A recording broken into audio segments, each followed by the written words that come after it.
প্রথমে নমস্কার আমাদের এসএফআই নদিয়ার ফেসবুক পেজ থেকে। আজকে ঈদ ঘটনাচক্রের এই ঈদ আমাদের কাছে খুব একটা খুশির হয়ে উঠতে পারছে, খুশি হওয়ার অবকাশ।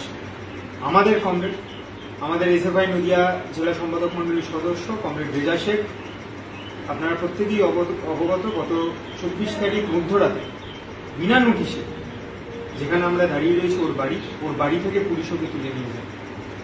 আজ 1 সপ্তাহ পেরিয়ে যাওয়ার পরও ওর জামিন হয়নি।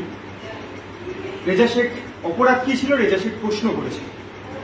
রেজা শেখ পঞ্চায়েত ব্যবস্থার দুর্নীতির বিরুদ্ধে প্রশ্ন করেছিল। রেজা শেখ ধর্ষণের বিরুদ্ধে সাধারণ মানুষকে একজোট করে মিছিল করেছিল। তারপর দিন সে যেদিন মিছিল সংগঠিত করে সেদিন রাতে রেজাকে বলপূর্বক ওর বাড়ি থেকে তুলে নিয়ে যাওয়া হয়। আজকে আমরা ঈদের দিন আমরা কমরেড রেজা শেখের বাড়িতে এসেছি, তার পরিবারের সাথে আমরা সাক্ষাৎ করেছি। আমাদের সাথে আমাদের গণ আন্দোলনের নেতৃত্বও রয়েছে। আপনাদের ধন্যবাদ, আপনারা এখানে এসেছেন, যে খোঁজ নিয়েছেন, আমাদের কাছে এলেন। মনের দিক দিয়ে শক্ত হচ্ছে এই জন্যই যে রেজা একা না, রেজার পাশে অনেকে আছেন, আপনারা আছেন। আর দেবাশিস তাদের কিন্তু আগে থেকে আছে, প্রতিনিয়ত আমার সঙ্গে যোগাযোগ করছেন। ঊর্ধ্বতন যারা আছে সবাই যোগাযোগ করছে। কিন্তু আজকে যে আমাদের ঈদের দিন, ঈদ গেল, এই আমাদের কাছে একটা বিশেষ করে যারা মাথা একদম ভেঙে পড়েছে, যে আজ অব্দি বুঝতে পারবো না যে আমার ছেলের অপরাধটা কি করেছে আমার ছেলে।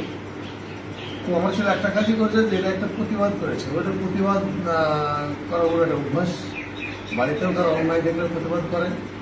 সেই জাস্ট পঞ্চায়েতে গেছে, গিয়ে জাস্ট কথোপকথন হয়েছিল, প্রতিবাদ করেছে, এটাই ওর অপরাধ।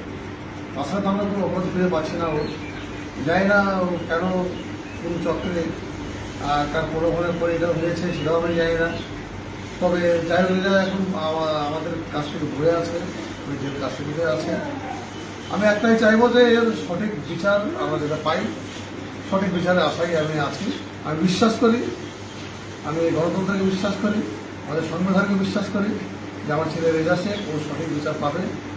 আর সঠিক বিচার যেদিকে পাবে সেদিকেই হয়তো আবার নতুন করে আমাদের ঈদ হবে, এটা আমি মনে করি। তো আপনারা সবাই পাশে আছেন, আমি গর্বিত, আমি খুব আনন্দিত যে না, রেজা একা নয়। রেজার মা আপনাদের দেখে অনেক খুশি হয়েছে যে আমার ছেলে একা নয়, আমার ছেলের পাশে লোক আছে। যাই হোক, এভাবে পাশে থাকবেন, সঙ্গে থাকবেন। অনেক অনেক ধন্যবাদ আপনাদের আসার জন্য। আমরা আবারও বলছি, সুবিচার আমি চাই, আশা করছি সুবিচার পাবো, সেই আশায় অপেক্ষাতেই রইলাম। আগামী 8 তারিখে সম্বোধনের ডেট আছে, জানি না কি হবে ওই দিনকে। 8 তারিখ না পারলাম বুঝতে পারবো না, তবে আমার বিশ্বাস 8 তারিখে আমরা ওকে বাড়ি নিয়ে আসতে পারবো। ধন্যবাদ, সবাই ভালো থাকবেন।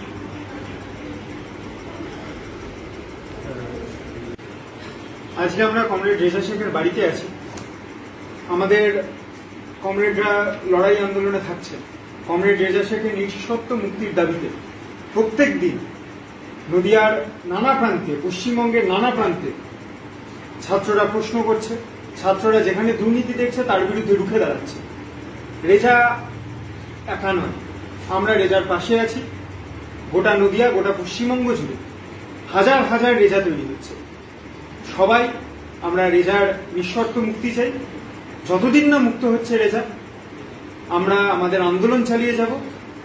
গোটা পশ্চিমবঙ্গ, গোটা আমাদের নদিয়া জেলা জুড়ে রেজার মুক্তির দাবিতে আন্দোলন চলছে, চলবে।